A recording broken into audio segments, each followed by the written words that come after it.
I record. I don't mind. Do you need me Cool. on camera? What's that? Yeah, you could. Yeah, that might be a benefit. I'm going to use this as an ad for getting people in. A lot of people want to start with the FFL and then go to training. So, I don't know if you want me on camera then. I haven't taken a shower or anything this morning. oh, that's all right. Up to you. Up to you. But cool. All right. So the name of the game today is how to get your federal firearms license. Okay. A lot of people think that getting a federal firearms license is ridiculously difficult, ridiculously expensive.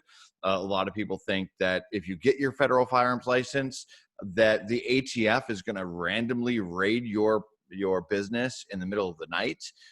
There's a lot of misnomers and ridiculous information about becoming an FFL. We're going to clarify some of those myths. So, first of all, to give you an example of what the ATF require, the ATF only requires that you have 4 walls and a roof. Okay, almost literally. So they don't really care. Of course, that having a safe or an alarm system or barricaded doors and windows and things. All of that is good, but it's not required. Okay, so the government doesn't require you to have an inspection of your safe or your alarm system or anything like that. It's just it's recommended, but the requirement is 4 walls and a roof. The process is pretty simple. Okay, you can have a federal firearm license out of your home. The only thing that the federal government requires is that the local government is happy.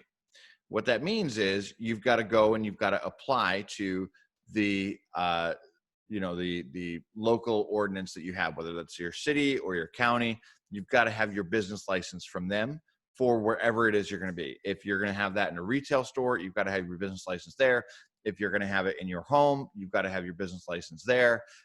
Some places require, for the business license stuff, some places require you to, here in Ocala, for instance, in order for me to get a FFL out of my home here, Marion County had to come and take some pictures of my kitchen table where I set up my laptop and my printer. Okay.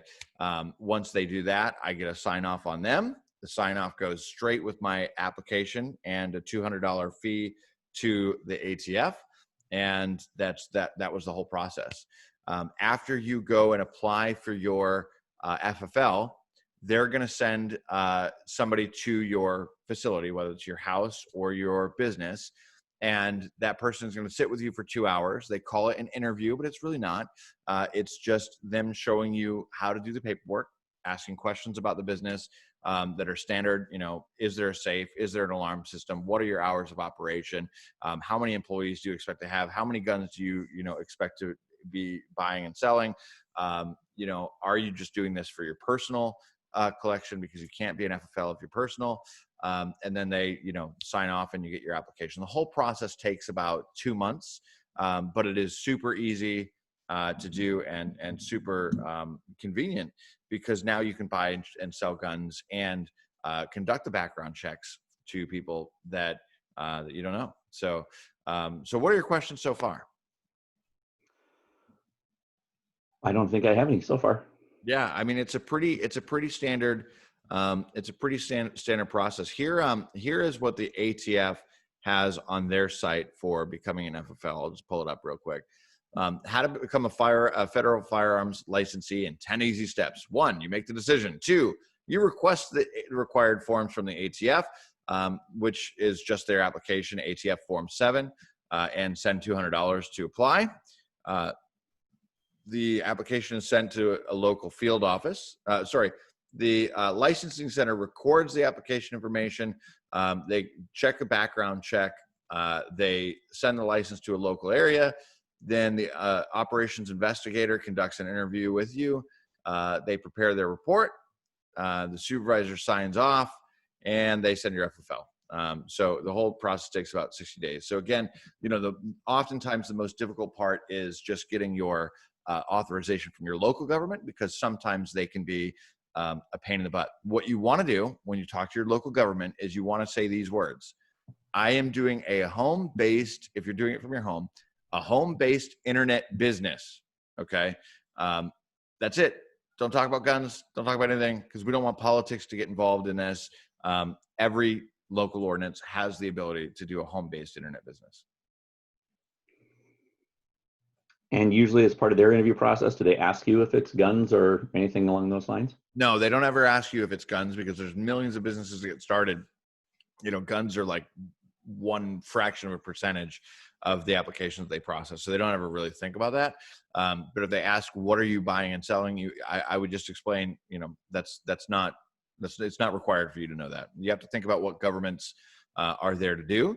As long as we're not doing anything illegal, I don't think it's their business for whatever our business is, right? Okay. Whether it's guns or arts and crafts, it's just not a conversation I would have with the local government. Okay, that's easy enough. Yep, absolutely. It's a very simple process. Like I said, $200, tax. And let's clear up the rumor right now that the ATF is going to suddenly appear in the middle of the night and audit your books. That's not true. What is true is that within 3 years, they will have somebody that comes and sets an appointment with you and checks out your books. Okay.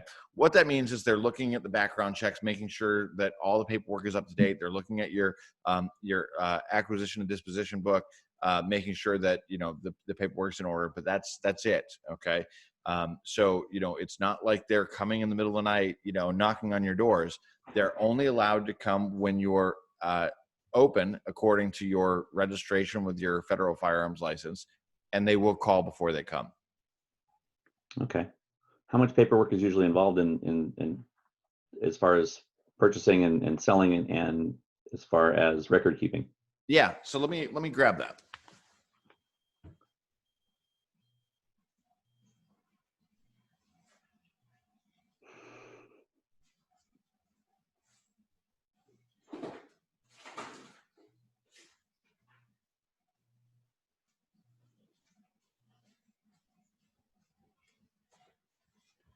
All right, so there's two ways of doing it. There's one way of doing it on your computer and logging everything on your computer. The trouble with logging everything on your computer is that there's a million different technicalities. You've got to print it out every 3 months. You've got to have an accurate printout every 3 months. You've got to have all sorts of offsite backup. It's really, really complicated when you start doing it online. But for small business, all you really need to do is have this book, okay? Firearms Acquisition and Disposition Record Book. This you buy from Amazon, okay? Literally, it's like $20. And what you have on your one side is you've got your firearm acquisition, okay? Where did the guns come from? And where did the guns go, okay? So if you're shipping out a gun, what you need to do is you need to have a copy of the federal firearms license for whoever is, you're shipping it to. And, for instance, you'll get a copy of their federal firearms license, which looks like this. Okay. Then you record on the disposition line that I shipped that out to Magnum Sports or something along those lines. Okay. If you are selling it to a private person, you'll have them fill out a background check that looks like this. Okay, this is called a 4473. It's very simple. The information on the firearm goes here. They fill all this out. They fill the back out. They sign and date. You fill out the rest, which is just right here. It's just what is the date of purchase, okay? What is the date of the background check? And then your information right over here. It's super simple. You keep this on hand for 21 years.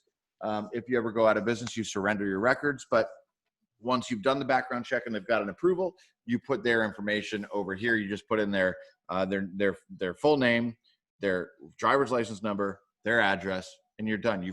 It's called closing it out, right? It's called closing it out.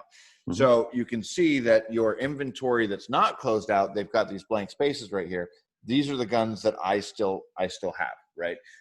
So that's the hardest part, is just keeping track of the guns that you have coming in and out. Very, very simple. This is the paperwork that you need. I mean, this is it. That's retained for 21 years? 21 years. Okay. Yep. And if you do close, then who do you surrender it to? The federal government? Yeah, you just message usually you're on like a texting basis with your ATF inspector. You just message them and you're like, hey, I'm going out of business. Can you pick up my records? Oh, wow. Okay. Do you talk to them that frequently that you're texting back and forth? Well, I had a full-fledged retail store, so and a break-in and guns stolen. So I dealt with them often. the normal person won't really, you'll have their cell phone number and I just text my guy. But the normal person, you won't be talking to them as often as I did. I had a break-in, gun stolen from an employee, and 2 different inspections within 6 years. So, okay. Dealt with them often. Sounds like it. But okay. I've been an FFL here for 3 months now, and I've only gotten, you see how many guns are being bought and sold right now by me. I've done 7 of them. You know what I mean? So it's not even like a huge thing. Yeah. Okay. Yep. Absolutely. Yeah. So Very simple.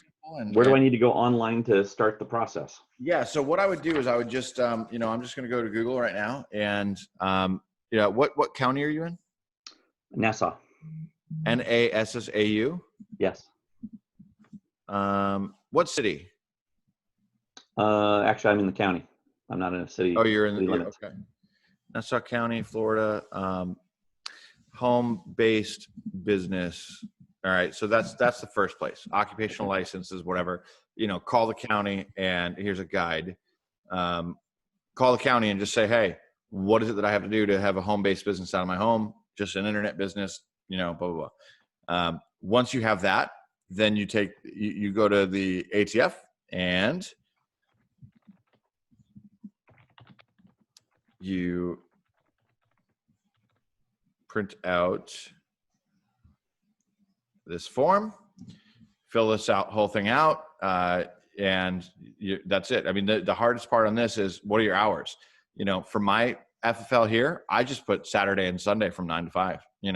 I don't even have weekdays available. Okay. So, and then you do have to get your photos taken and your fingerprints done, but this form also shows you what to do for that. Okay. That's it, man. Awesome. Very straightforward, very simple. I think I can do that. Awesome.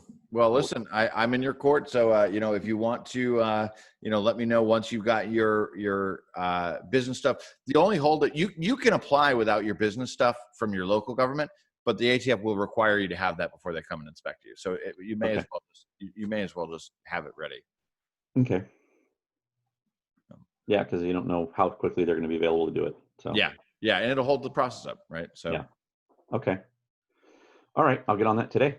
Cool. And I'm going to hit the stop button on this, but let me add an ending. So, guys, if you'd like to get your federal firearms license or start becoming an NRA certified instructor, feel free to use the button below and get in touch with me, and we'll set up a strategy call and talk about how we can do this for your business.